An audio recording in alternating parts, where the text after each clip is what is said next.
Taylor and myself, we're a narcissist on this platform to help people understand about narcissistic abuse, help them to wake up to the reality that they're stuck in a toxic relationship and find freedom from it.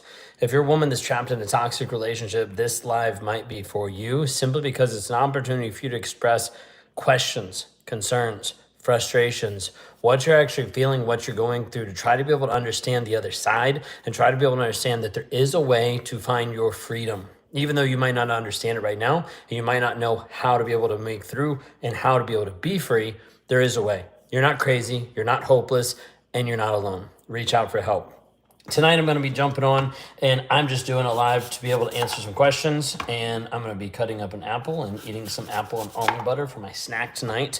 But as I do, feel free to be able to drop questions in the chat about healing from narcissistic abuse, about working through the piece of the trauma bond, about trying to figure out, are you in a toxic relationship? Are you not in a toxic relationship? What is a toxic relationship? The questions can go on, and really the live will go on, and I'll go as fast as you want me to go, just based on the questions that you drop into the chat. Helps us go through and helps us process things. So drop any questions that you have down the chat of what's happening, what's going on. And inside of this, a lot of times people get to the place that they don't have a clue of what they're dealing with. So if you're struggling with that, leave a question down below.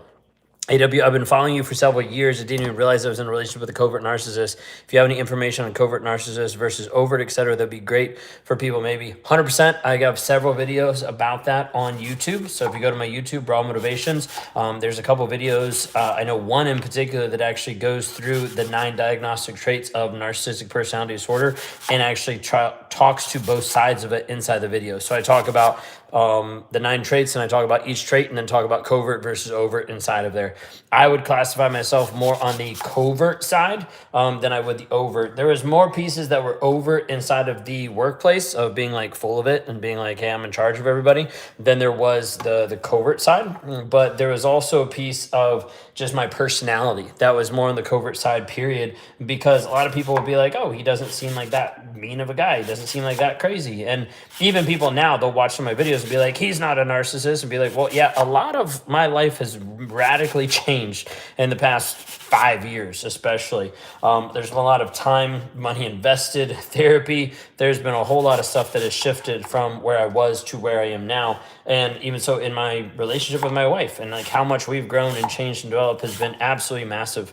But what questions do you guys have? Drop any questions you guys have in the chat. I want to be able to help you heal and grow through this piece of narcissistic abuse. If you guys are not sure what's going on, or you're like, who is this guy talking to us about narcissistic abuse? If you're new here, I'm a narcissist, and it's a piece that I've grown and developed in how I've actually been able to transform my life and heal through this whole process that I teach other people, but also be able to showcase online what a narcissist is and what your toxic, abusive asshole is actually thinking behind the scenes. I can be like, hey, this is what's actually going on. This is his mindset. This is what's happening. This is what's going on. Over the past several years of my marriage. So we've been married, we're going on 12 years now, which is crazy, hard to believe. And it's only by the grace of God that we're even still together. But early on in our marriage, after the first year of marriage, that's when I started up the first affair, and then had several affairs after that, all the time, like still being with my wife, still like wanting her, quote unquote, but at the same time pushing her away, treating her awful. And that's what a lot of times a narcissist, especially a covert one, will do, is they'll say they want to be with you, but at the same time, they'll be pushing you away.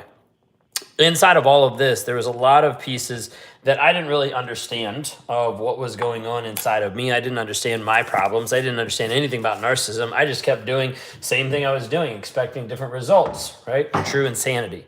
But inside of all of that, got to the place, realized that I was different. Something was different inside of me. I responded different, connected different, didn't have as much empathy, all the different pieces. And then started to put different pieces together. There was not just something wrong, but there was like something that I needed to work on, something that I actually wanted to fix.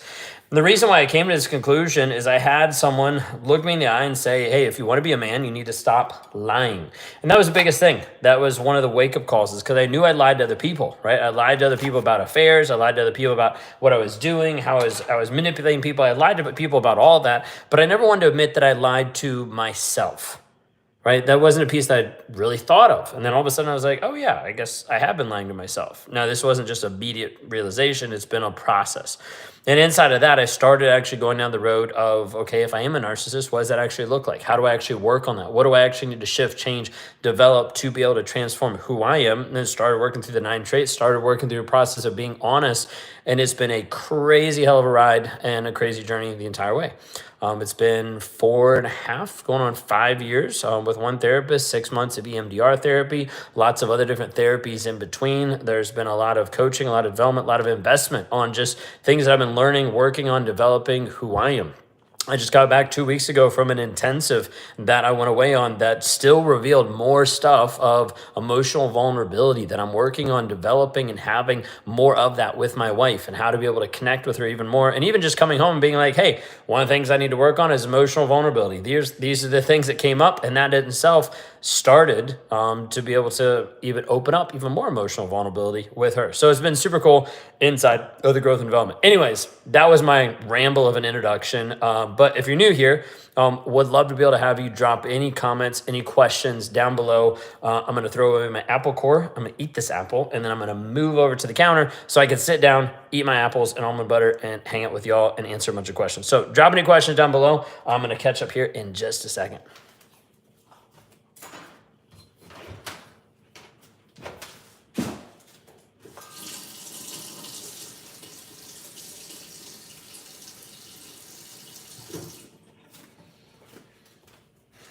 All right. If y'all have ever been on one of my lives, one of the pieces that I love to do is just be able to answer questions and riff through questions as quick as possible. Really, the goal is that I pick out a snack that I eat and then I never get a chance to eat it, simply because I am talking and answering so many questions, because the goal inside of this is to give you clarity. If at any time you're like, hey, I didn't catch a resource or I didn't catch something that he's saying, you can go to rawmotivations.com. That's where all of my resources, that's where you can get different links to different videos, different things on the side of there, but also different challenges that are geared to help you not just be consuming my content, but actually taking action and healing yourself. So let's jump in. Let's see where we are. If you guys are new, and if someone's new and you're like, hey, let's start spamming, I'll just block you because I don't like spammers and I don't like people who are coming on here for bullshit reasons. So if you're on here to heal, grow, and develop, you're in the right place. If you're on here just to drop stupid comments, I'll block you. But anyways, all right, let's see what questions and what pieces we got in here. Been following you for quite some time. I want to say thank you. Josie, thank you so much. I appreciate it. Why does it seem like the narcissist is happy that I left? That's typically a outward experience, outward expression that he's trying to be able to do to make you feel bad and to be able to convince the next person that they're the best thing ever. He said I was pushing him away, but he's the one doing it, puts down, ignoring, cheating, lying. He's always going to blame it on you. You have to be the bad guy in order for him to leave and him to feel better about himself. So like I would always want to blame my wife versus take any accountability and responsibility, because then that would be my fault. That would activate guilt, that would activate shame, the exact thing that I'm running away from as a narcissist. What would make a narcissist really want to make a true change? My research shows you're 1 in a million desiring change. The majority of narcissists are not willing to desire change. I don't know how I got almond butter in my hand. They're not willing to actually desire change simply because they're not willing to be honest with themselves about the shit that's inside, the things that they're actually dealing with, the trauma that's actually inside that they haven't processed and haven't worked through. So as a result, how they're working through it is controlling other people, manipulating other people, dealing with other situations instead of dealing with the shame that's inside. I had a moment inside of therapy several years ago where I sat there and I remember looking at her and I asked the question, I'm not sure who I am. Am I a man or am I a monster? And her response was priceless, because in an instant she just said, maybe you're both, because it depends on the choices that you make. And inside of that, every single narcissist has a choice to be able to abuse or not abuse. Every single person has a choice to be able to abuse or not abuse. Inside of this, there's not a piece that a narcissist is incapable of change. There's a piece that he's unwilling to change. There's a piece of him that's unwilling to work on himself. That's the biggest piece. Is it true that the older you get, the worse a narcissist gets? My husband is 56 and he's awful. I'm seeking divorce because of the abuse I've suffered for 3 years of relationship.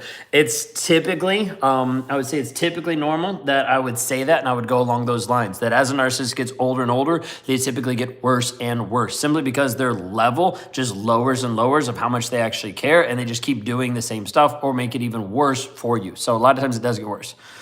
I think my wife is a narcissist. Can you please help? What I would suggest is for you to go into Raw Motivations Raw Motivations YouTube, I was gonna say .com because I'm used to saying that.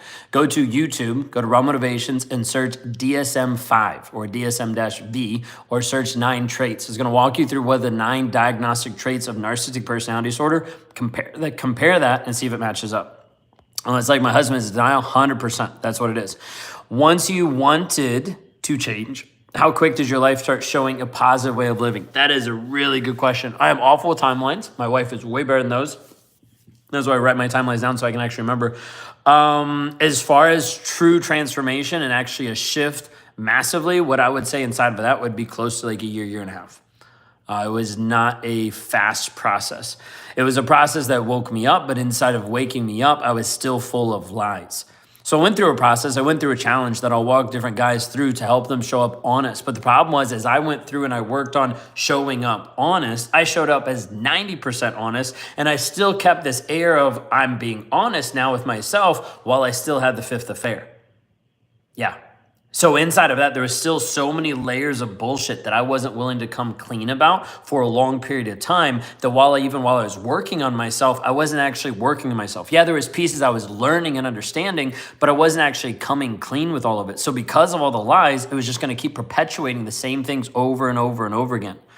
My ex is being nice. Suddenly we have 2 kids together. I don't trust it, but don't want to stir anything up. How do I navigate it? Just be careful and just kind of walk step by step. Sometimes they're going to be nice all of a sudden when they see that you're rising up in your power or when you're getting ready to leave, because they want to be able to hoover you back in, suck you back in into the relationship.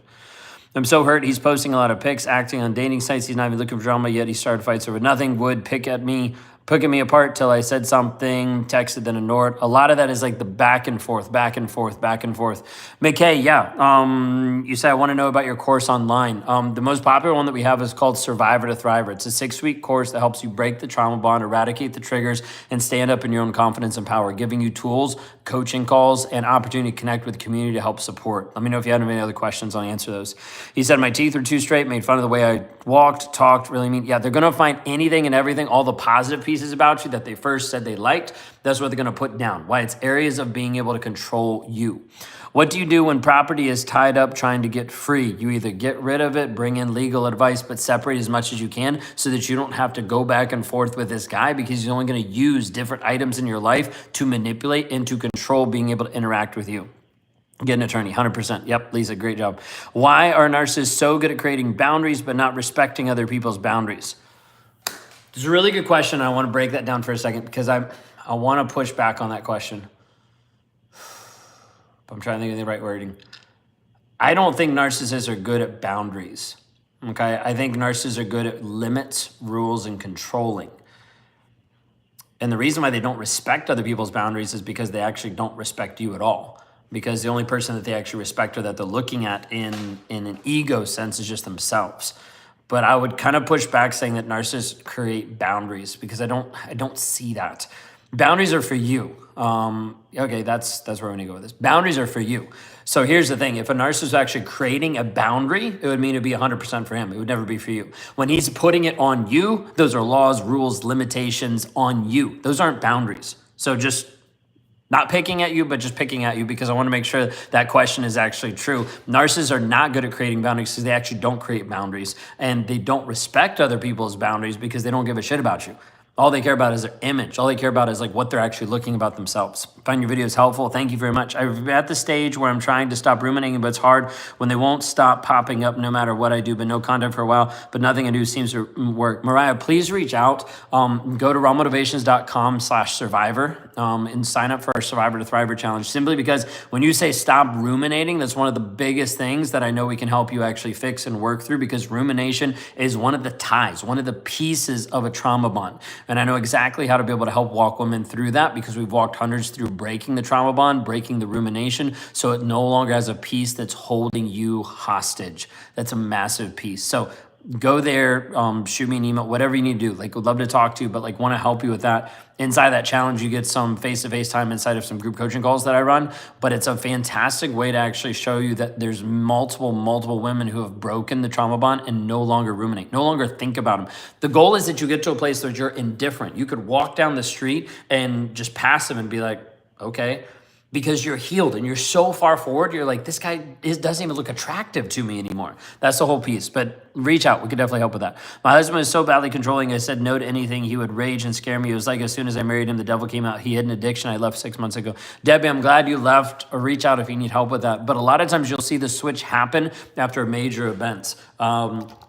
Getting engaged, marriage, getting pregnant, having the baby, moving in together, like different things like that. You'll see all of a sudden the devil comes out. Like you'll see the flip side in one sense all of a sudden happen. So yeah, a lot of times that'll happen. Has becoming self-aware helped you in life? I would say 1,000%. Like, I don't want to laugh at that question, but like being self-aware and start working and changing myself has me no longer show up as abusive asshole that was cheating on my wife. So yeah, 100%. I'd say it's helped me in life. Okay, yeah, would love to be able to work with you. Would love to be able to help you inside of that. You can go to rawmotivations.com/survivor for that, okay? When I tried to leave, he raged and blocked me from leaving. I had to flee 6 months ago and live in domestic violence, so it's been hell. Yeah, Debbie, reach out. He took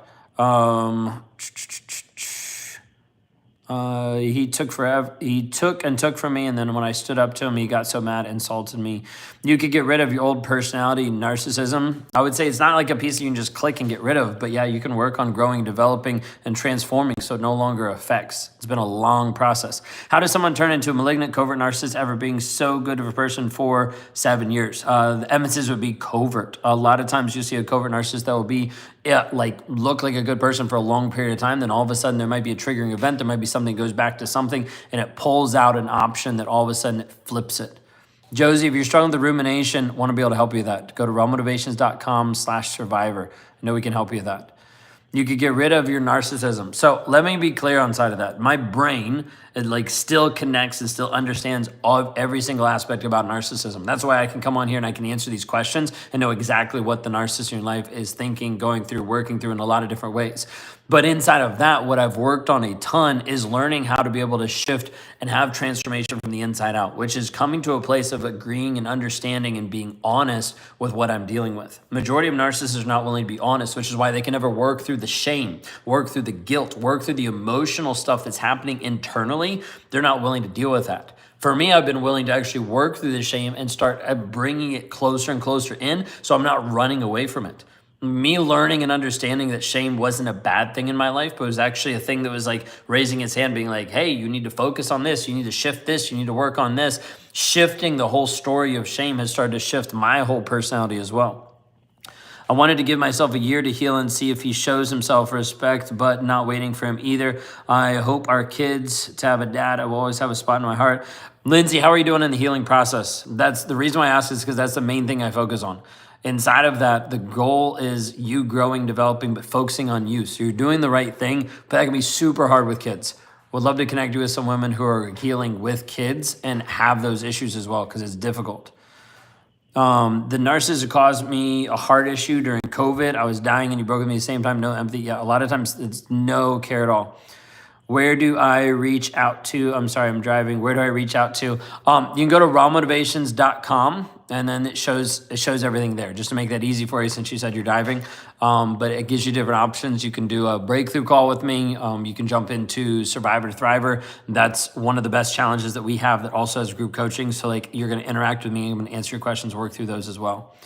Why do they copy words, phrases? A lot of that is mirroring, so you fall in love with yourself or a piece of you in one sense. So how do I get my boyfriend to work through that? If he's not willing to be honest, if he's not willing to be honest about himself, what's actually going on, you can't love a person enough to get help. You can't manipulate a person enough to transform. You can't force another person to change, grow, and develop. That's why the only person that can actually change, grow, and develop is you. But the majority of times people want to fix him versus actually healing you. It's the biggest piece. It's the biggest piece. If I could just like wake everybody up inside of this question, this thought, this idea is if you're looking for him to heal and he's not willing to be honest, stop waiting around forever and losing your own healing. I left my ex-fiance 10 years ago. She married my friend and took her on the honeymoon we were supposed to go on. I miss the whole, this person never existed. Yeah, a lot of times that's the piece, and that's the piece of the trauma bond that it doesn't even matter if you're with or if you're not with. Link, I can't drop a link in right now, but it's rawmotivations.com. You can just go there and then navigate everywhere. He changed me too. I'm thankful for this trial. I want the best for him, not for us. Lindsay, that's a great way, great perspective. Would love to be able to help you inside of that because it seems like you already have a really good focus. I know a lot of the tools that we have would actually help accelerate you more inside of the Survivor to Thriver challenge. Why do they not communicate their emotions and go silent? Guilt, shame, sometimes they're afraid to, and they don't want to expose themselves. So it's easier to go silent and run away. Just divorced my narcissist after 23 years. He practically ruined our family's relationship. I'd underestimate how evil he is. Yeah, a lot of times they'll triangulate and they'll try to be able to work to make your life hell going through all that. Why do you say many times no one will want you? You're washed up. That's just another way to be able to put you down, to belittle you, to make you feel small. So you still need him and still need his validation. Need to heal. Moving out 6 months with training order. I need to heal from this. Debbie, reach out. I know I can help you inside of that. Just go to rawmotivations.com. There's an option there underneath our programs to click Survivor to Thriver. I think it'll be a great option to help you move forward. How do you deal with narcissistic parents? George, is that you? You said the other day that you were going to take the step and you didn't take the step. I'm calling you out because I saw you. I was like, is he going to be on here again? He's like, he said he was a person of action the other day and then I never saw any action. Calling you out, that's you. Pretty sure. How do you deal with narcissistic parents? Same exact way.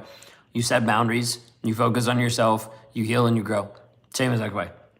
Why do they not communicate their emotions? Emotions equal weakness in a narcissistic mind, right? And so that's a piece where it's, okay. That's a piece where when a narcissist is thinking about communicating emotions, that's weakness. He's running away from it because that brings up like shame and guilt. Josie, reach out, okay? What's the difference between having the traits and disorder? All right, I'm gonna camp on this for a second, okay? What is the difference between having the traits and disorder? In this moment, nothing. You're like, wait a second. What are the difference between having the traits and disorder? In this moment right here and now, not a single thing. Because what I need you to hear loud and clear is having the traits or having the disorder doesn't matter until you start looking at how is it currently affecting you. This guy could have narcissistic personality disorder out the wazoo and be treating you like shit and it'd be breaking you down mentally and emotionally. This guy could just be an immature, abusive person and still breaking you down. At the end of the day, I don't care. And I need you to not care about the diagnosis as much as you do your own healing. Too many times people want to know if their partner is a narcissist so that they have justification in their mind to leave when there's a ton of other red flags staring them in the face and they're unwilling to see it. Because if he's a narcissist, then that means, it's dead on arrival. If he's a narcissist, that means, well, you have to leave, right? Because there's no other option. But the question is, what if you never get the diagnosis? What if you never get that answer? Do you stay in that place forever, continuing to get abused, manipulated, beat up, like pushed down, having to shrink yourself, gaslit, lied to every single day? This is why when I talk to people, one, I don't care if you're with a narcissist or not. And two, I'm not about breaking your marriage or keeping your marriage. I'm about you. Because if you learn how to navigate your own emotions, if you learn how to heal the trauma bond, if you learn how to navigate your triggers so they no longer control you, that's massive. And it matters more that you heal versus if we define him as being a narcissist or not. Abuse is abuse. Doesn't matter how it comes. Doesn't matter what it looks like as it comes and hits you. It still matters that it's affecting you every single day.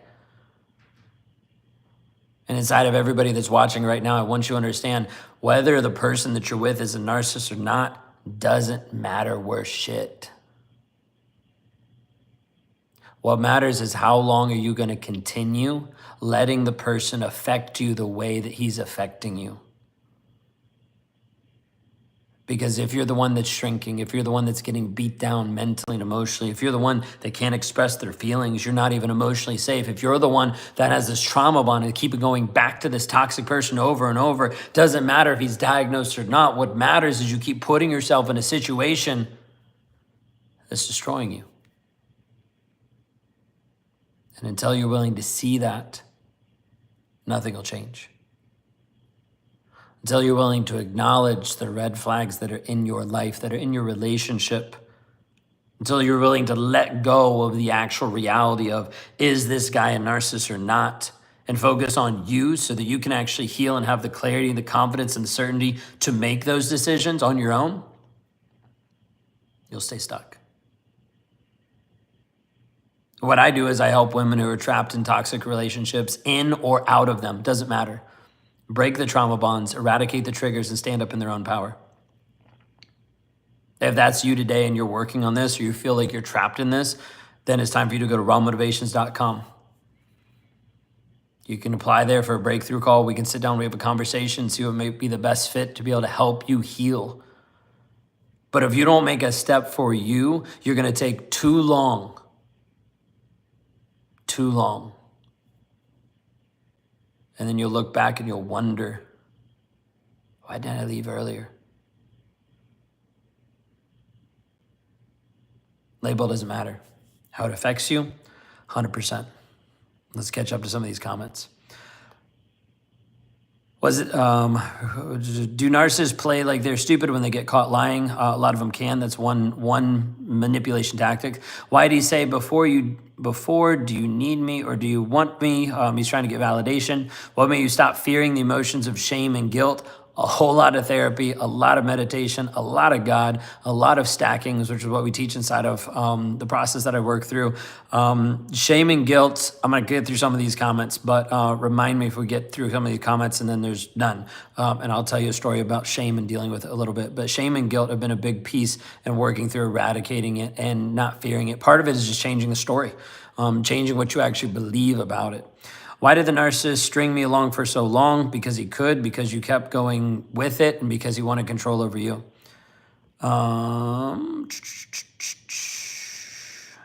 Abuse is abuse, 100%. Why is my adult brother thinking abuse, steal, and assault and define others' self-worth? How do I set that first boundary? The first boundary is for you. The first boundary is for you. So understand, boundaries are for you, they're not for him. You can't force him to do anything, but you can protect your own peace. You can make sure that you are focused on you. It's the biggest thing. Leave the narcissist. Have we married? I should have ran. Yeah, it's hard. How'd you become self-aware? I've got my whole origin story and like journey through all that actually on my podcast called Real and Raw with Ben Taylor. And the episode is called My Origin Story. But basically inside of there, it's walking through this piece of self-awareness and how I came to it. It wasn't just a light bulb moment. There was no magical question, no pixie dust. It was a long process. And I try to be able to talk through and script it all out there really carefully. Throughout our years together, he several times ignores me. Then when I finally say, I can't do this, I'm done, don't call me, he will find ways to give me crack and let him back in. So that's a classic way of pushing you away so he can come back. Like it's back and forth. And Adrian, it's only going to continue to happen. So I would say like, don't even say like, hey, you're done. Reach out and get healing so that when you say you're done, you're finally done. Because otherwise you'll never be done because he knows the right buttons and he knows the right triggers to pull to get you to open up the door again. I endured abuse 7 days a week. For that 1 minute of what I thought was loving me, she would change back to the devil. I thought she was, yeah, a lot of times that's the intermittent reinforcement. Like you get to a place where it's like really bad and you're like, but there's going to be a good moment. You grab onto the good moment. That's part of the trauma bond. What happens when two narcissists meet? Quantum entanglement. I bet you only want to help for money or you're not a real narcissist. That's a really good comment. But this is actually what I do for my livelihood. So it'd be kind of hard to live on it for free. But what we do is we help people shift, change, and develop. I haven't met any therapist that does it for free either. But anyways, Connor, welcome to the channel. You must be new here. You need to learn to love yourself unconditionally and reparent your inner child, 100%. How do you know if he's a narcissist? Hope to test to find out. Come back and watch this live, go back like 10 minutes. And I just went on a whole rant about that. Doesn't matter if he is or not. What matters is how it's actually affecting you. If you don't focus on you, it doesn't matter. Abuse is abuse. It'll continue to affect you. All right, so getting back, actually, before I go to Incarnating Love's question, I told you, it never fails. I'm like, I'll make a snack because nobody's gonna have any questions. I'm gonna eat my apple for a second. And then I'm gonna come back to Incarnated Love's question, I think I got it right, about shame and guilt. Because it's a fun story. We're gonna talk about it. How did I work through shame and guilt? I'm never gonna eat this whole apple, but we're gonna try. Okay.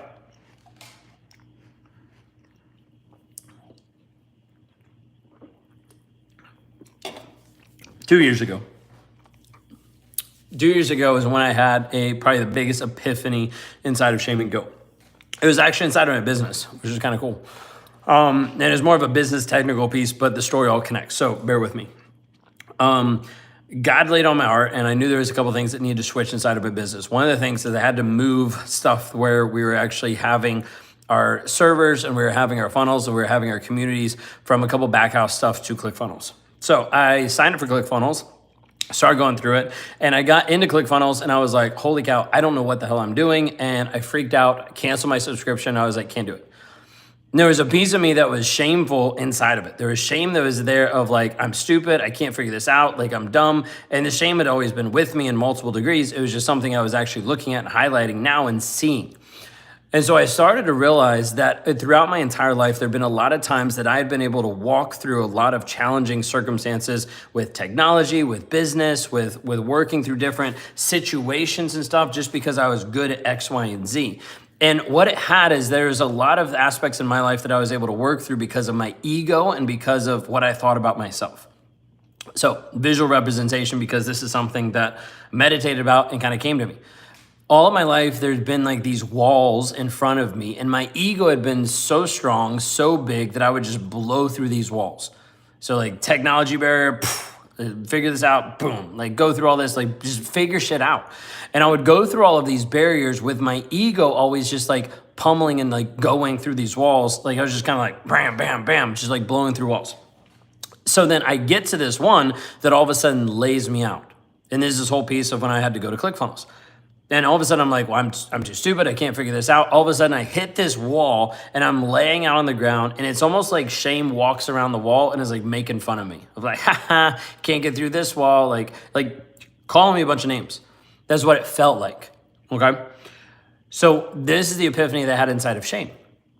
What I realized is because my ego is the thing that had been going through all these walls and barriers for such a long period of time, I realized that shame wasn't there to actually beat me down and put me down.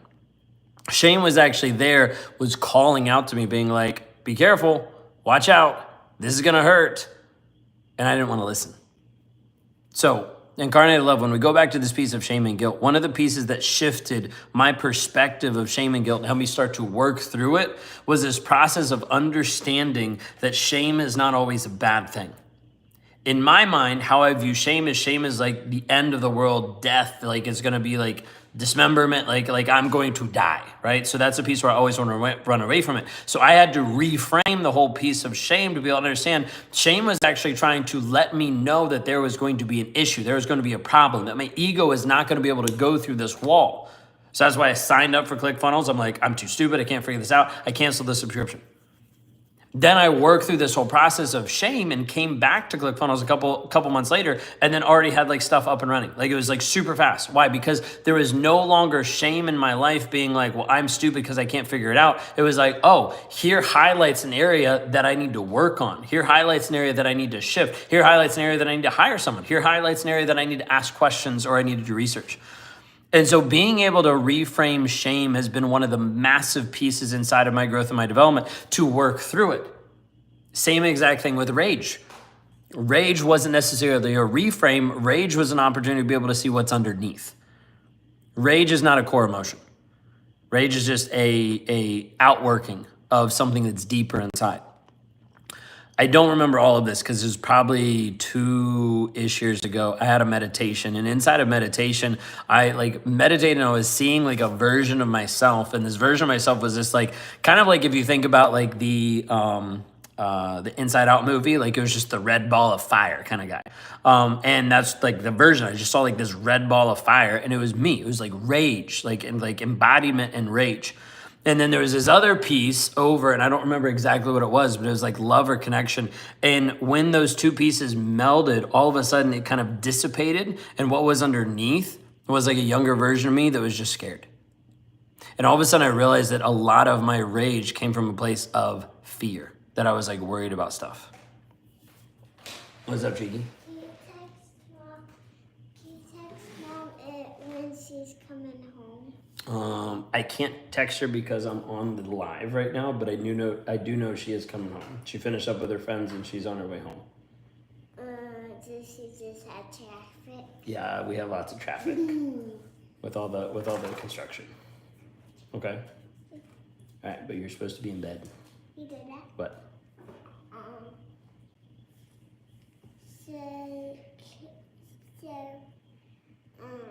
Do you want her to come give you a kiss when she gets home? I want to be awake and give her a kiss. You can when she comes home, but you need to be upstairs in bed. Okay? We already talked about that. So Okay? I still could be awake, but I have to be in You have to be in bed. Yes. I only could just play with my stuff until she You need to be in bed. Yeah. She can come in and say hi and give you a kiss when she gets home, but you need to be in bed. Okay? Okay. All right. Love you. Go tuck yourself back in. Okay? Last kiss. All right. Hi. Go to bed. I love you. All right. See you in the morning. You gotta love late night lives, and then the 5-year-old. What is up with this chair? And the 5-year-old jumps in. So I don't even know where I was. I'll go back in and see where we are with some of these comments. Can narcissists believe in unconditional love? I told my narcissist I believe we're twin flames. I've been crazy to telepathy 24/7 for a year almost. Makes me crazier and harder to let go. I think that he's created the piece of feeling like it's unconditional love and feeling like it's twin flames just to be able to keep you trapped and keep you stuck. A lot of times narcissists will project and have certain things show up so that they look like they're the best partner for you, and then you start to realize that they're actually not. So inside of that, like your twin flame is a toxic person that's abusing you. Like just think about that for a moment. Like a lot of times people are like, oh, this person's the best thing ever. Yeah, because normally the narcissist is actually positioning himself to look and act a certain way to be able to capture you. Carney, love, appreciate it. Narcissist X tried to hoover me, but realized the man she left, former me, no longer exists. Yeah, that's awesome. I'm glad that's really helpful. Hey, I just scheduled my one-on-one. Debbie, awesome. I'm glad to be able to talk with you. He says, I don't love him. I am glad to be able to talk with you. Sorry, I said that and I was like, that sounded like I was just like, hey, glad to talk to you. I am really glad to talk to you because I asked you to do something. I asked you to move forward in your own healing and you did it. So props to you. Inside of that, like if anybody's on this call that you're like, hey, I want to be able to sit down, have a call. There's 2 options going forward. You can go to rawmotivations.com/breakthrough. And as you go through our application, it'll either give you an option to be able to book a call with me, or it'll give you an option to be able to jump in our challenge called Survivor to Thriver, where you still get to talk to me inside of the group coaching that we have. So both are fantastic ways for us to be able to work together, but also be able to step through the healing process. He says, I don't love him because I don't want to have sex with him. I found a condom in his pocket. So yeah, Kimberly, that's a classic way to try to be able to make sure that you have sex with him. It's just a manipulation tactic. It's like, well, you don't love me, so you have to do this for me, right? That shows that he's not a man and shows he actually doesn't care about you. He just cares about having sex with you. Why can't narcissists admit that they're wrong? Ty, really good question. Narcissists admitting that he's wrong means he has to actually have guilt and shame. Right? Like if I do something wrong, it means I have to actually admit that I did something wrong, which is going to produce guilt and shame. Same aspect. I'm going to tie this really quick to a piece of narcissists don't have empathy. No, I think that majority of that is false. A lot of narcissists have empathy. They're unwilling to acknowledge or identify with the feelings and needs of others. And before you crucify me on that, that's in the DSM-5. That's not just me making stuff up. In the DSM-5, it says lacks empathy, is unwilling to acknowledge or identify with the feelings and needs of others. Majority of narcissists have levels of empathy, but they're unwilling to acknowledge it because if they had to acknowledge that you're struggling, if they had to acknowledge that you're crying, they'd also have to admit that they're the ones that caused it. And once he admits that he's the one that caused it, he's like, that's too difficult because that produces guilt and shame. That's exactly what I don't want in my life. That's exactly what I'm running away from. It's exactly why I built a mask to be able to look the way that I wanted to be. Exact way that I would do this inside of our relationship. I didn't want to be wrong, so I would make sure anything else would happen but me being wrong, even if it meant raging out on her. Feel extremely exhausted and tired around him even when we're having a good day. What does that mean? It means your body actually knows. Your body keeps the score and your body actually has the trauma inside it, which means you're not able to actually engage in the level that you want to engage with him, even logically, because your body knows it's an unsafe environment. This is why you find yourself. So for instance, like a woman could get to a place where she doesn't feel safe to have sex with a man. And she's like, but I love him, but I care about him, because your body is reacting in a trauma response because it actually knows more than what you actually know logically. How to know if they're emotionally immature or a narcissist. Sky Queen, go back. Well, it's probably been, I should have timestamped it. I don't know when it was. It was probably like 20 minutes ago. Doesn't matter. Like the biggest thing that I wanted you to understand, if he's emotionally immature or if he's a narcissist, what matters is he's abusing you. That's what matters. So for instance, we'll use an illustration.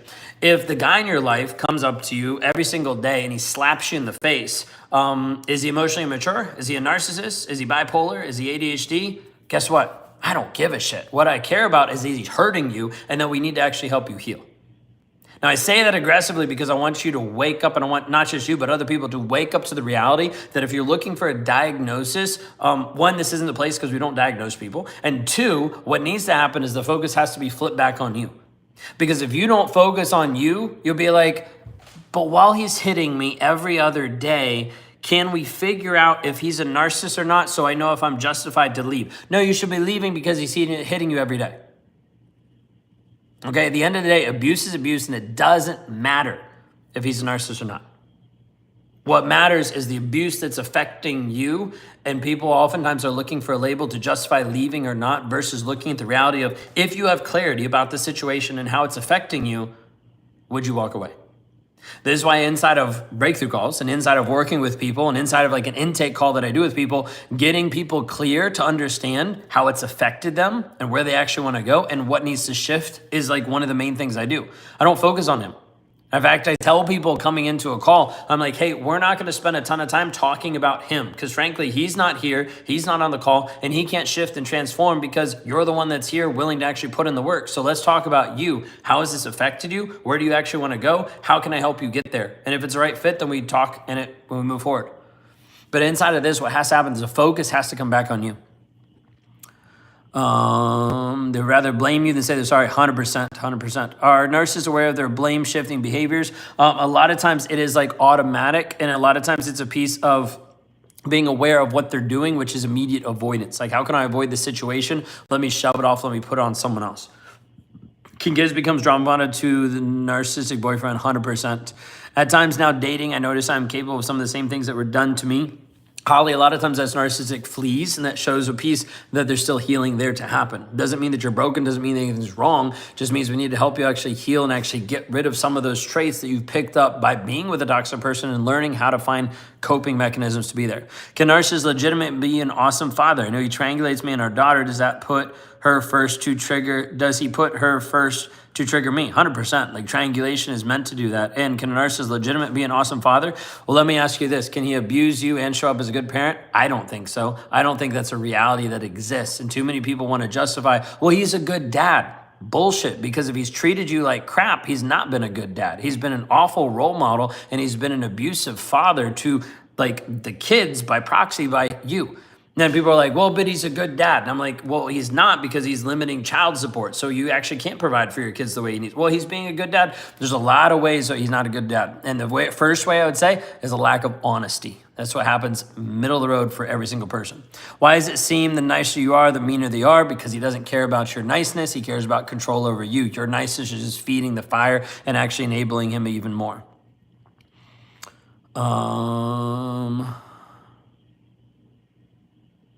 Good evening. In his service. Good to see you. It's been a while. Thank you for explaining. Appreciate it. Yeah. Will he treat the next person better? That's a lot of times a lot of people's conclusion and thought. The reality is he's going to treat the person the same way as you, but it's going to look the same way as the beginning of your relationship as your relationship did to someone else. Here's the thing. When he goes to the next person, he's not treating the next person better. He's manipulating them differently, but the same abuse is going to happen simply because he's the same guy. He hasn't shifted. He hasn't changed. Right? There's nothing different about him because he's not working on himself. He's not in therapy. He's not in touch with God. He's not actually honest. He's not working on himself. Like none of that has actually shifted. But the problem is if you sit around and you watch, he's going to leverage all of that to make you feel like you're crazy, to make you feel like you're stupid, and make you think that you're less than because he's happier with someone else. Well, all the time it's just another show. It's just another mask to convince that person that he's the best person ever and to convince you that you're awful. Don't believe the lies. I feel like I'm being watched by my ex-narcissistic boyfriend. In his service, thank you so much. Appreciate it. Wisdom, power, appreciate it. What's with the frequent temper tantrums every other day? A lot of times the temper tantrums every other day is just because activating different pieces of shame that he's not willing to deal with. Like that's core root level. And then also like the temper tantrum. So like I was mentioning earlier, rage always has a emotion underneath it. Could be running from shame. It could be running from embarrassment. It could be running from, there could be fear. There's ultimate different things that are underneath. Rage is not a core emotion, right? So there's core emotions and there are pieces deeper down that are causing an output of a temper tantrum, of rage. How deep are the double standards in actually? Does this go hand in hand with the blindness to their own actions? Double standards all the time. I dated a narcissist before. I had to stop blaming everyone else. Acted like a narcissist before. I had to stop blaming everyone else for my own situation. Yeah, Magpie, until you get to the place that you're willing to accept where you are and what's happening, nothing's going to shift and change. Like what you just described is victimhood. You're like, I had to stop blaming everyone else for my own situation. That means you actually have to step back from a place of being a victim or having a victim mindset, which goes in a couple different ways. Let me explain about this. Which is interesting. Whenever I go off on victimhood, I normally lose followers and will probably drop in the live. Totally fine. Because if that's who you are, you're probably not the right person to work with me. Victimhood doesn't have anything to do with the fact that you've been abused. Victimhood is a mindset that leaves you stuck thinking that everything is happening to you and doesn't have you step into a mode of you being able to grow and develop. It has you look in reaction mode to everything, survival mode. This is what we call it, survivor to thriver, because we're helping you go from a survival mode to actually learning how to live, thrive, and live your life the way that God actually created it. Inside of this, when you're in this place of victimhood, you are shrinking. You are contracting. You are fearful. You are pulling everything in. You are in reactive mode versus creation mode. Creation mode is taking a look at your circumstance and trying to say, okay, what can I do differently? How can I bring this back into control of my own growth and my own development? Victim mode is like, well, I can't do anything. This is where we'll get with some people that don't actually want to heal fully because what they're at is they're like, I'm not willing to release him because I still want him. And I'm like, I get it. But like what you're wanting is going to hurt and affect you. You already told me that. You already showed me that. Like victimhood is saying, well, this is all happening to me, and it moves to a reactive mode versus a creation mode. Creation is like, how do I grow and develop who I am regardless of what happened to me, because that no longer defines me, but that's been a page in the chapter of my book. That's been a page in the chapter of my life. Yeah, I had to abort my first ever child. I could have because he forced me and then blamed it on me. I'm like, wow, you blame me for the lack of control of me. Gosh, Leslie, I'm so sorry to hear that. God bless you. You're doing God's work. Telling others your testimony. Appreciate it. All this from a message, remarkable. He's literally two different personalities and attitudes when it comes to me and our daughter, 100%. And that's all done on purpose. And yeah, our narcissist X will treat the next person the way they did us in the beginning. Makes sense. Yep. Do two toxic people get along better? Nope. Narcissists think everyone else is the problem and they're perfect. Yeah, they think the image, the mask that they're putting out is perfect. Is it true that the courts won't care about covert narcissistic manipulation damage? It's not obvious, abusive, or neglectful. Yeah, and yeah, you have to bring it down to like a safety piece and like an abusive piece, neglectful piece, because they're not really going to look at narcissistic abuse piece. I'm not a narcissist. My ex says I throw tantrums when I was reacting emotionally to something he'd say. I don't know if I am. Sometimes I wonder. Leslie, it's probably a piece where you're reacting through manufactured emotions. Is where the narcissist actually manufactures different emotions inside of you. So it could be that he talks about an ex a certain way, or he talks about meeting up with someone and being and like kind of like plays it a certain way. Where you're like, I kind of don't feel comfortable about that. And he's like, whoa, look at you being like jealous and controlling. He manufactured an emotion and then blamed you for it. Narcissists are very, very inept at doing this, of creating a scenario where you respond as a normal human being, and then he makes you feel stupid for responding like a normal human being. That's a manufactured emotion. Do other people notice his behavior? I mean, he can have an attitude, he can be rude, arrogant. A lot of other people either do, a lot of other people sweep it on the rug. Family will sweep it on the rug if they're narcissistic as well. A lot of different things. Married 5 months today now, filing for divorce. There's all the devil in him. Dimitri, reach out. We'll be able to help you inside the healing process.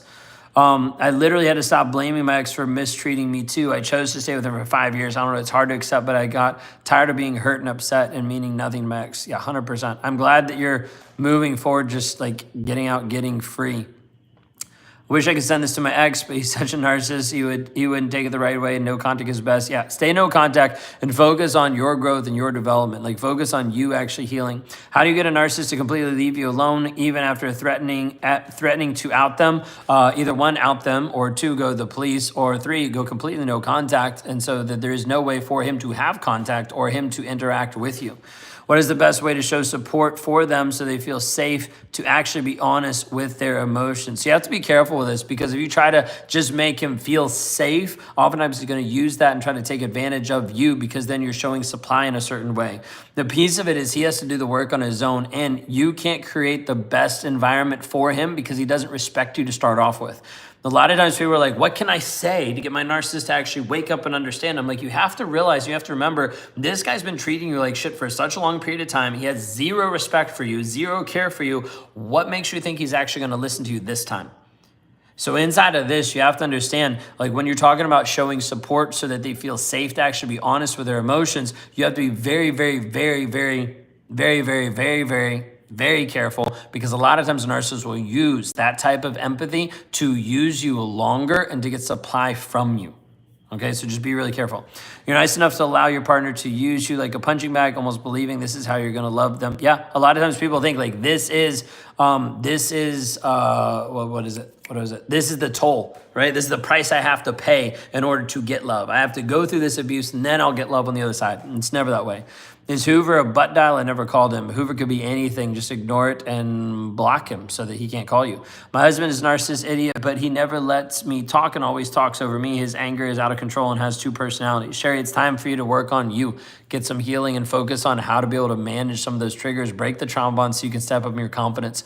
We'd love to help you. You can go to rawmotivations.com/breakthrough, and I'll give you two options there, either to talk with me, we can book a call and give you some clarity, but then help you step into one of our programs, or it'll bring you straight into Survivor to Thriver, an option to be able to step into a 6-week program, 6 group coaching calls, but then tools, training throughout the week to actually help you break the trauma bond, eradicate the triggers, learn how to step up in your confidence. Are bipolar diagnosed the same as narcissist? No, they're not the same at all. Again, the biggest piece is how is it actually affecting you? My narcissistic boyfriend is making me very angry. Now he's saying, I'm the abuser. Even when we have good days, I still feel very angry about the millions of horrible things he said or done. So you should feel angry because he's abused you. You should feel angry because that is a wrong that's happened to you. But the problem is he's going to use that against you and make you feel like you're the bad person or you're the idiot. And inside of that, we want to help you find healing so that you can actually manage the triggers and manage the emotions and actually be free. Can you discuss the cheating aspect, please? Give me a question, because cheating aspect, that's like a million things we could talk about. Do they run when you know that they know? Sometimes, not always. I have a video on YouTube, or we're on YouTube, but I have a longer video on YouTube that talks about when the narcissist knows that you know. Should a threat by a narcissist be taken seriously? For example, threatening to tamper with the food when they're upset? Yes, I would take that seriously always. When did the abuser ever care about making it safe for us? Yeah, 100%. My ex discarded me and his daughter. Once I broke up with him, the great co-parenting dissipated. He kept losing control. It's like he can't see past himself. Yeah, 100%. He doesn't want to see past himself because he doesn't want to deal with the guilt, the shame, all those issues. The person he emotionally cheated with started harassing me online. Years later, I'd never met her and had to walk away from her. Disrespect, yeah, 100%. A lot of times they'll bring other people to try to be able to attack you, flying monkeys. How is someone going to be able to divorce a narcissist and move on? What would be the first step? There's a lot of different pieces inside of it. What I focus on is not the divorce and not the moving on, but the healing process, which is helping actually break the trauma bond and establish a healthy relationship with your emotions, with the triggers, to help you actually stand up and be the person that you're called to be. Inside of that, we do this inside of, so Steve, as you're reaching out, one of the programs that I have that has guys and women that have been abused by toxic people would be Survivor to Thriver.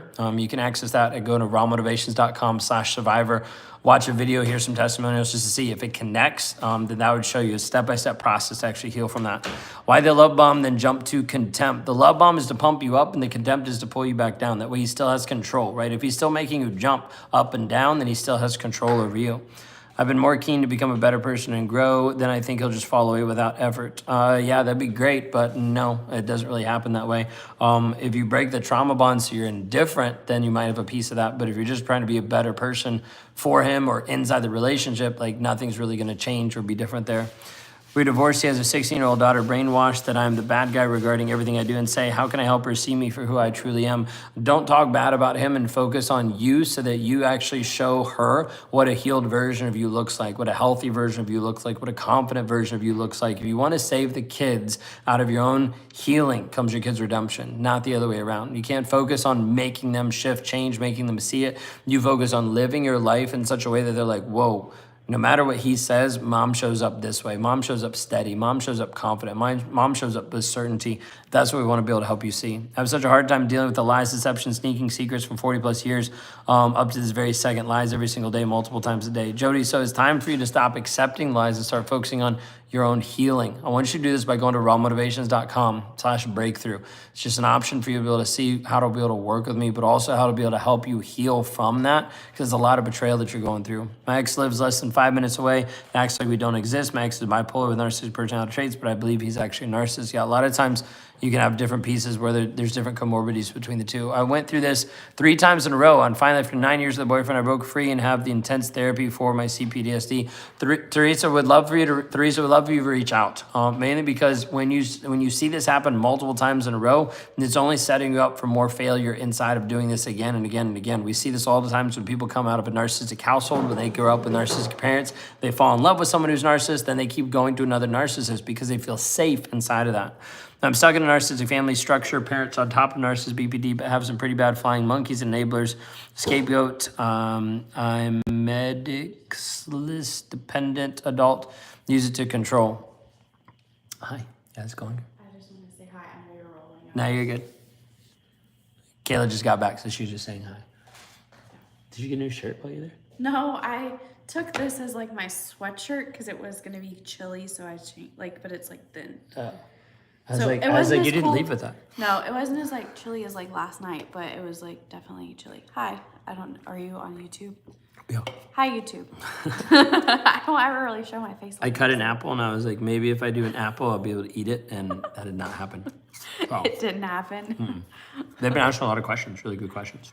Yeah. Oh wow, you've been live for a while. That's 56 awesome. minutes. Yeah. Yeah. So, Hi. hi. Love I'm you. gonna go take a shower. Okay, sounds good. Hopefully nobody asked a question while I was. What? I said hopefully nobody was like. Oh no, I'm behind on questions anyways. Oh. That's why I was going so fast too. Oh yeah. Do you think childhood abuse contributes to NPD? 100%. Really sucks, gray rocks some, but stretched financially, but fine, but struck, going bound. Stuck, trauma bound. Spencer, if it's a piece of like, I would go to rawmotivations.com because that's what's going to help break the trauma bond. We can do it in a couple of different ways. You can also see some videos on YouTube that talks about that too. He says he hates me for what I've done, but he hasn't gotten help. He has a sex addiction, has cheated so many times. I don't believe one single word he says. Does it really hurt him that he's hurt me? No, not at all. He actually doesn't care, which is why he keeps doing it and why you'll stay stuck in it forever, thinking that he's going to do something about it, but he hasn't gotten help. So he obviously shows that he doesn't care about himself and he doesn't care about you. I gratefully appreciate your advice. We'll follow up on that. Man, yeah, Steve, yeah, check that out. Go to realmotivations.com/survivor. Just be able to see if that connects. Why would my husband brag to me that he is a narcissist? It shocked me speechless. He even laughs sometimes. Yeah, I'm gaslighting you again. Is that normal? I wouldn't say that's the norm, but yeah, there'd be an overt narcissist that doesn't care and he knows he can still control you and he can tell you the truth and you'll still stay with him. So like that's a piece just to be able to see and understand. Well, I'm a narcissist. I hide money throughout the 20 years of marriage. I filed divorce as soon as the children became adults. Does happen often. She betrayed me and she betrayed. Yeah, a lot of times it does happen. A lot of times narcissists will hide and like pull stuff aside and just to be able to try to control and be able to get out whenever they want to get out. Was with my ex for 30 years. At the end, he told me that lying comes natural to him since he was a kid. I asked him if he lied to me for all 30 years. He said yes. Yeah, a lot of times lying is very natural.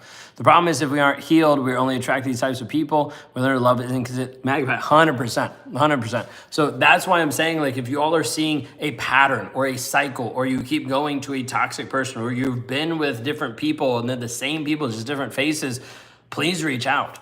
Because if you're going through this, the cycle doesn't stop until you stop it. Like, this is a piece of accountability that you're not going to want to hear. But if you've been with multiple people that are narcissistic, the cycle will not stop until you stop it, which means healing. which means working through things to actually see, acknowledge, and identify it, but you rewire your mindset so that toxicity isn't normal, isn't comfortable. Here's the thing you need to understand. If you've been in a cycle and you've gone through, let's say, 3 different toxic relationships or more, if you've been in that type of cycle, and let's say I just pulled you right out and dropped you into a perfect relationship, you would implode it. Because peace at that point feels really, really uncomfortable and really weird. A healthy person feels awkward because healing hasn't happened. This is why healing has to happen. If we don't actually heal and work through, process the trauma, like get rid of the trauma bond, eradicate the triggers, have healthy ways to be able to cope with the emotions, nothing changes and you continue the cycle over and over and over. If you're a person here that has continued the cycle and has seen this cycle in your life, then this is for you.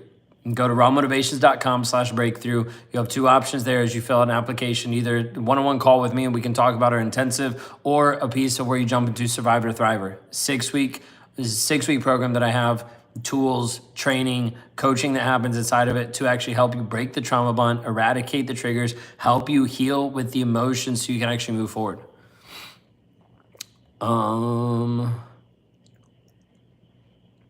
She harassed me for 7 years after I left. Yeah, a lot of times harassment will keep going. Do you think excessive punishment or lack of discipline and boundaries in childhood can contribute to becoming a narcissist? That could be one way, yeah. Do they get their karma for how they treated you? Question is, Josie, do you get your healing? That is the biggest thing I want you to see. You can sit around all day waiting for karma. And yeah, they get their karma, but it might not look how you want it to look. You might not ever see it. The biggest thing that you can see is your own healing. Will you see that, or will you wait for his karma? What else would upset me is he texts me as though like nothing happened, no apology. Yeah, because he wants you to think that he doesn't need to give an apology. He's always going to put it down. Hated when he laughed and chuckled during sometimes serious. So Leslie, like reach out. Would love to be able to work with you. Love to be able to help you heal inside of this. After therapy, I can see the red flags so much quicker. That's awesome. I wish I had the courage to do a live stream and answer questions. I'm not confident like you, Ben. It just comes with the honesty. Like it's a piece of continuing to be honest. And part of my whole honest journey was like, let me post everything. Let me put everything out there to actually work through it and have people understand. My ex turned my 3 daughters against me. They're adults now, and their husband are great guys. He continues to buy their love, cars, homes, continue to interact with him, even though they know he has. Yeah, a lot of times inside of that, like they won't come back to you until they see the toxicity and they're willing just to accept you for who you are. Makes sense why he wanted to rush me in the relationship. He wanted to get comfortable with me to get into bed, and I didn't realize that. He felt entitled, constant tension 6 months in. Yeah. What about the silent treatment? Ty, what about the silent treatment? It's like, what about the grass? Like, what do you want me to say about it? And a lot of narcissists a lot of times will give the silent treatment. I'm not saying that to be rude. I'm just like, I don't know what you're asking. Narcissists do the silent treatment to be able to coerce and control you, make you feel like you did something wrong, so you have to come back and grovel for their approval.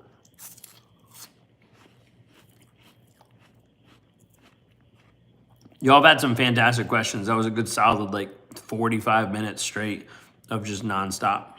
Fantastic questions.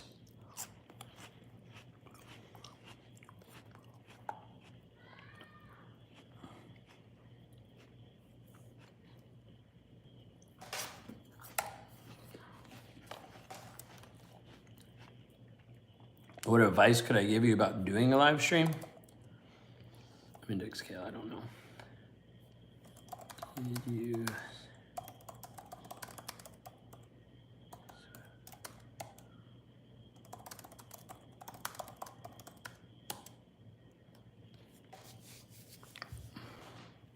I don't know what advice I have. Like, I just started doing it. I just started going live and been like, I'm here to answer questions. And I went live tons. And then just got used to it.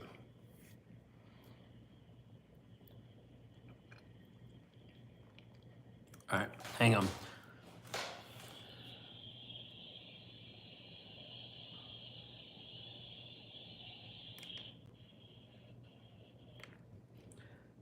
Sophia, mom's taking a shower. She'll be in just a minute, okay?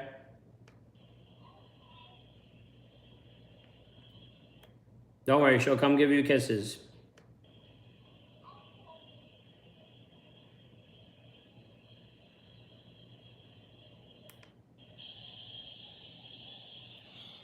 Sorry, I could like hear the 5-year-old like yelling upstairs for mom because she just got back from like a girls' night out. I was like, she's gonna come. All right. Anyways, X, sorry, that probably wasn't like the best answer. I just don't really have a good one because it's not like someone sat me down and told me how to live stream. I just did it. Go check it out. Thank you for acknowledging. Yeah, Holly, 100%. Do you think it's demons that make a narcissist? I don't. Which is really funny. Like here, let's sit on that just for a second. It's really funny because people would be like, narcissists are full of demons, and I'm like, I don't think they are. And then they're like, well, of course you're gonna say that because you're a narcissist and you have a demon. So it's always funny because people are like this. I'm like, yeah, the difference is I've been working on myself a ton. I have a massive relationship with God, a massive connection with Him, and when I was doing those things, I wasn't possessed. There was not a person inside me being like, do this now. Like there wasn't a piece of there being a controlling aspect. People that want to take the demon thing and add it to all narcissists are people that don't want to acknowledge that there's actually people out there that just don't give a shit about you. There's actually people out there that are mean, that are not nice, that are abusive assholes, that there actually are people out there that given their own carnal and sinful pleasures will just do whatever the hell they want to do. And some people can't come to terms with that, so they're going to blame that. Now, do I think demons exist? Yeah, 100%. Do I think all narcissists are demons? No. I think it's a vast generalization, and I honestly think you don't need a demon inside you to do something that abusive or that mean. You just need to not care, and you need to be able to focus on you in a way of like, well, I matter more than everyone else, the entitlement piece. But it's always funny because people ask that, and they'll be like, no, and then people are like, well, of course you're going to say that because you're a narcissist. It's just funny. Is there a trick to get through the application to get a page to book a free call? So what it does is it runs you either, based on your questions, it runs you either to join me inside of Survivor Thriver, or it runs you into the call. And the call a lot of times is helping to move you towards our Thriver program as well. So there's two really options there. So pop it inside of that. I would just say, just move into Survivor Thriver. It gives you more time to be able to talk with me than it does just a simple call. Inside of that, it gives you 6 group coaching calls. And it also gives you an opportunity to connect with the community and have some tools.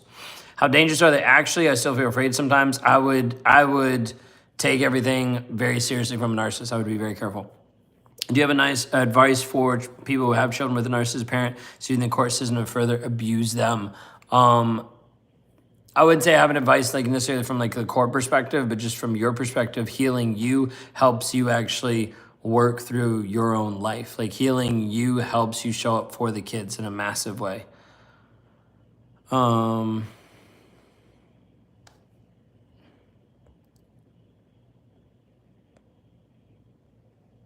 Video on possession. I think they're led by demons, but not possessed. What do you think? I would definitely agree with you, not possessed. I don't think it would necessarily even be led by demons. Could some? Could like psychopaths, sociopaths? Yeah, 100%. I could see that. But like normal narcissists, I think they're running away from shame.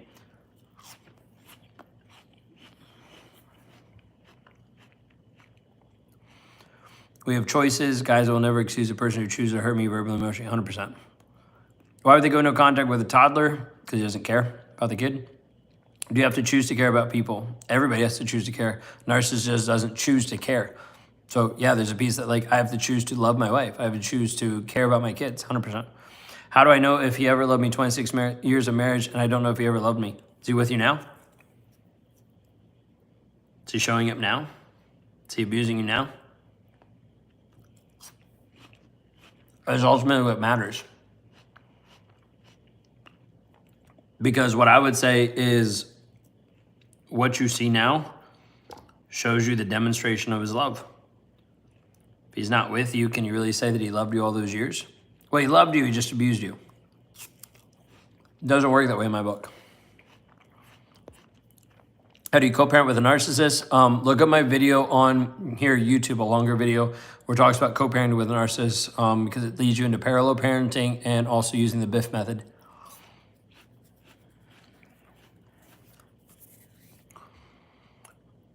I would stay very close to the court order and I would record it and I would report it every single time. Eventually they'll get tired and actually start doing something. Does the entitlement have a limit? No. I had narcissists around me a whole life. because they can see through it. They get attacked from every side. So start going no contact. Start putting up boundaries for you.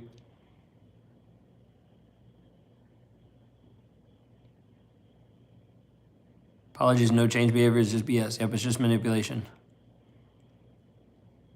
X, I appreciate it. I actually don't know you. This is like the first time I ever like interact with you. You're cool. I appreciate it. I meant to say I'm medically housebound bet. Okay, with a narcissistic family, sure. Okay, that's why.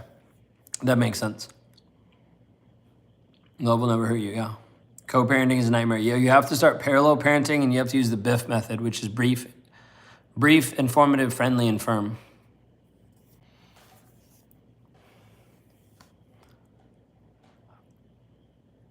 Narcissists don't actually love, yeah, because they can't get past their ego.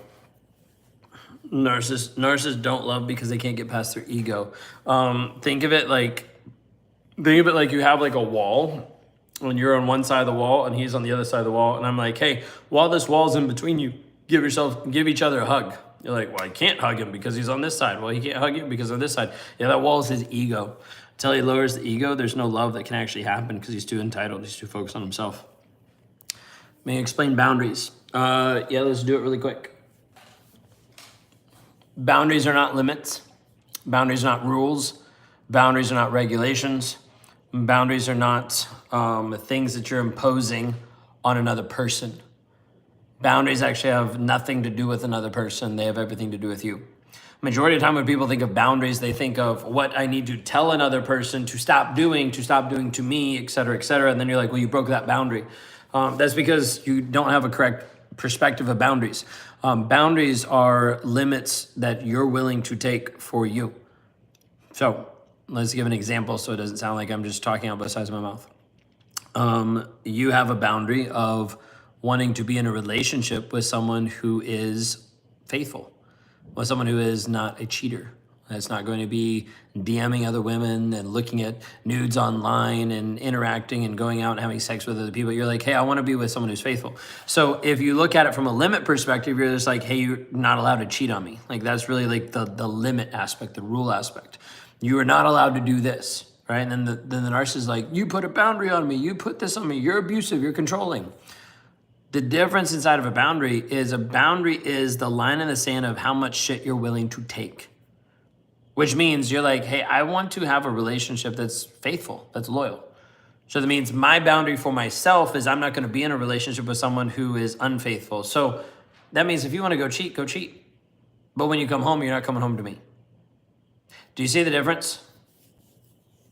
If you guys see the difference, what I'm talking about with boundaries, type in the word boundary because I want to see if it actually makes sense to everybody. We teach this in several different lessons inside of Survivor to Thriver because it's really key that you learn and you understand this.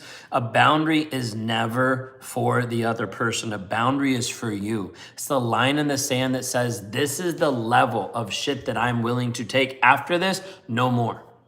And it doesn't mean after this, no more, I'm going to put a consequence on you. I'm going to do something to you. Why? Because it's not going to do anything. He already doesn't care about you. But it means you have to do something different for yourself. You're in an aggressive situation. He's like yelling at you. He's using a tone. You're like, hey, I'm not going to be in this conversation with someone who's going to talk to me like this. If you want to talk to me like this, totally fine. But I'm not going to be in this conversation with you until you want to talk differently. Do you see the difference? It's back on you and it's saying, this is what I'm going to do for me, regardless of what he does. You're not limiting, you're not controlling him. Boundaries are for you. The second thing that boundaries are guardrails. A narcissist is coming into your world to be able to disintegrate, and push you off the road. So think of it as a car that's driving down a road. The narcissist is going to come alongside and he's going to sideswipe you, right? Many of you had goals and dreams and directions, and he came alongside and he's like, let's just go this way. And he drove you off into a ditch of your life, and now you're like, my life is nowhere where I wanted it to actually be. It's because he sideswiped you off the road. A guardrail is like a boundary. It's not stopping you from driving, it's actually keeping you from disaster. It's helping you stay on the road towards your vision and values and who you actually want to be. But so many times people get all stuck up on boundaries and they're like, well, it's limiting, it's controlling, it's all this kind of stuff. No, a boundary is actually freeing. When there's a boundary in my life of how I want to show up, it frees me to make decisions and choices inside of what I actually want for me. So when you set up boundaries, it's not limiting, controlling other people. It's actually helping you move towards where you want to go. If you see this, like I said, type in the word boundary. And if this is a piece that you struggle with learning boundaries, then the Survivor to Thriver Challenge is 100% geared towards you.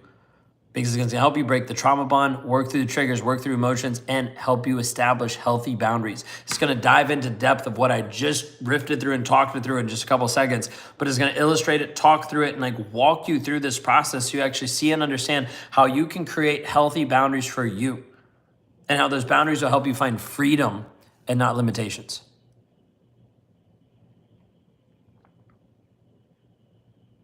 Do you charge for the call? The call is free. But like I said, when you go through the application, it'll give you two options to be able to work with me. Either one will be having that call. We can kind of see what's the best option for you moving forward, or it'll direct you straight to moving into my challenge, Survivor to Thriver. And that's a 6-week challenge where you have coaching that's inside of it, group coaching calls. You have tools you're going to use. You have a bunch of benchmarks is what we call them, audio, video, text assignments, because we take everything that we teach and we bring it from consumption into action. I don't care how much you consume. In fact, like there's too many of you that are actually watching too much of my content, and you need to be stepping into a challenge. Because the reality is, if you're just consuming content but you're not doing shit with it, then honestly it's not helping you, and I'd rather you not watch my content. Because at the end of the day, what happens is people will just consume a lot of information but they won't act upon it. You have to shorten your listening, what you actually hear of like, oh, this is what I need to do. This is what I need to apply in my life. You shortening the listening and the acting. Like when you hear and actually doing. Once you shorten that, you get results. People that don't get results are because they're consuming. They're not actually doing something different with their lives.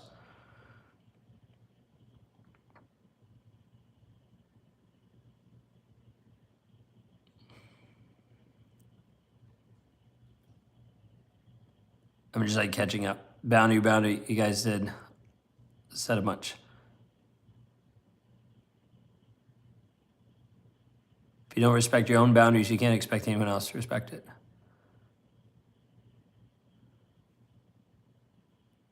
That's good.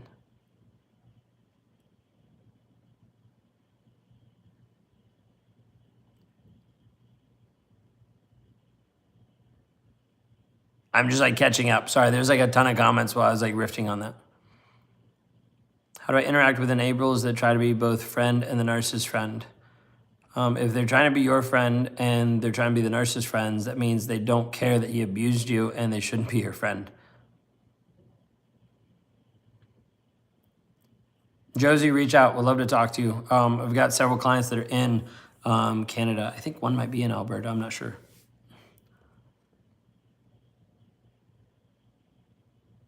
What could be possible motivation for being obsessed with recording me?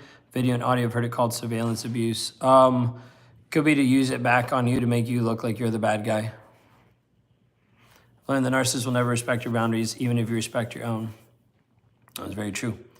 Because again, the boundaries are for you to be able to work through, for you to be able to make a different choice, not for them to respect or not respect. You don't care if they respect them or not. See, that's a weird thing. Like I'm saying this and it's like, it sounds normal to me because this is how we coach and teach. But in reality, I'm like, I said that and I'm like, wow, I've got like 108 people that might have just been like, what did he just say? Like it doesn't matter if you respect your boundaries or not. That's the thing you need to understand. I'm gonna say this again. It doesn't matter if the narcissist in your life respects your boundaries or doesn't respect your boundaries. Because the boundaries aren't for him. The boundaries are for you to grow and develop you. The boundaries are helping you guide yourself to who you actually want to be. The real question is, so think of it this way. If you don't have healthy boundaries in your life, you don't respect you. You don't. It's not a piece that I'll even like debate inside of here because I've walked people through it so many times. I understand that if you don't have boundaries for you and if you don't respect your own boundaries, you actually don't respect yourself. Now that can be conditioned, that can be forced, that can be pushed into, I get all of that. But at the end of the day, there's a lack of respect that you have for yourself. Yeah, it might be because he's taught you that. This is where some of the ownership and accountability that feels uncomfortable, right? Like I'm talking about this shit like, like that doesn't really feel uncomfortable. But let me ask you, do you really feel like you respect yourself if you set a line in the sand and then you don't follow through? Do you see what I mean? If you're in this place of boundaries and you're in this place of trying to heal, reach out. I'm on a mission to be able to help liberate people from toxic relationships. I work the majority of times with women who are stuck in toxic relationships because I can relate to what the man has done. And I can explain it from the narcissist perspective just to be able to help you understand and help you see how to be able to break the trauma bond. If you're in the place where you're feeling like you're lost, you're confused, you're crazy, and if you feel like you're hopeless, like there's no way for you to actually heal, I want you to know that that is a lie. Because people look at me online, they're like, how did you change? I'm going to show you. By walking you through some of the same tools, some of the same steps that have shifted my mindset so much that the only way it doesn't shift your mindset is if you don't show up and do the work. Sometimes people will ask, they'll be like, what's your success rate? I'm like, it's the same success rate of a person that hires a gym trainer and then they show up and they lift the weight, or the person that doesn't lift the weight. I can't predict the success that you have because it all depends on you showing up for you, your willingness to actually do the work.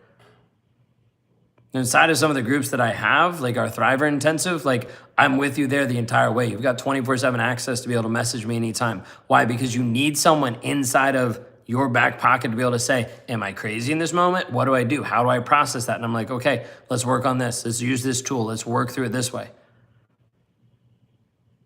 But you need to understand this healing, this growth and development, nothing shifts until you shift, and nothing changes until you're willing to put in the work, and nothing changes until you're willing to see that you're worth putting in the work. You're worth the time, the energy, investment of you actually shifting you. Some of you made it this long. We're like 80 minutes into this thing. If you made it this long and you know that you have the worth and the value that it actually needs to be, that you make a different choice for you, then it's time. I went on a little rant earlier that said, like, if you're just on here to consume my content, but you don't want to make the next step, like, stop consuming my content because it's pointless. My content brings awareness. It walks you through even how to change, how to transform. But if you don't apply it, it doesn't help. The whole piece of knowledge is power. That only works if you actually implement it, if you actually do it. And you can watch this whole live and you can get a lot of answers to a lot of questions, which is great. But if you don't actually put it into practice and shift your life, your perspective, rewire your mindset, be able to let go of the trauma bond, process the triggers, eradicate the emotions that are leaving you held hostage, then all of the questions and answers in the world doesn't do shit. Some of you are hurting right now. You're confused and you're lost and you're alone and you're wondering, can you even heal from this? I know it's possible and I know you can because I have. And as a result, I've worked hard to be able to help other people step through the shit, to be able to break the trauma bond, eradicate the triggers, and work through the emotions so they can finally heal and step into a place of clarity, of confidence, and make decisions with certainty. If you're that woman today that's watching this and it resonates with what I'm saying right here and now, then I want you to go to rawmotivations.com/breakthrough. This is your declaration, your opportunity to raise your hand and say, I am done living that life. I'm done staying in a victimhood mindset. I am done staying in a place where I am just reacting. I am ready to start creating my future. Then go to rawmotivations.com/breakthrough. You'll watch a video. You'll fill out an application. Inside of that, there'll be two outcomes that'll come out of that application. Either one, it'll be like, hey, a short call is not going to be as beneficial as us just working together inside of one of my challenges, and I'll offer you a challenge. Or it'll have us sit down and talk to be able to see if we need to customize or have a specific intensive to be able to help you. Either way, this piece of you reaching out, I need you to understand nothing changes in your life unless you change it. It's rawmotivations.com/breakthrough. THROUGH. Sorry. Piece inside of this is I work with a lot of people that are in or out of the relationship. It doesn't matter. If you think working with me means you have to break up with the narcissist or means you have to leave the narcissist, I don't actually care about that initially, because if I told you to leave him right now, or if I told you to go no contact right now, it wouldn't help anything. If some of you are at a place where you're like, I'm worried or I can't figure out, like maybe this isn't gonna work, maybe I can't show up, I can show you hundreds of women that have shown up. Step-by-step process for you to move forward. Holly, why maybe one day? Like, why wait? Do you want to stay in the abuse another day? Do you want to stay in the abuse longer just for maybe one day you'll heal? Maybe one day you'll take that step. You're already here. You've already asked some good questions. The next step is for you to actually heal fully. Move into this place that you can actually have support from community, from other women that get it, that have already been through it. Other women that have already broken through the confusion. Broken through all this to actually heal and grow and develop themselves. I want you to understand, inside of all of this, the growth that happens here is massive. But you have to be willing to take that stand and raise your hand. Audrey, I appreciate it. Reach out.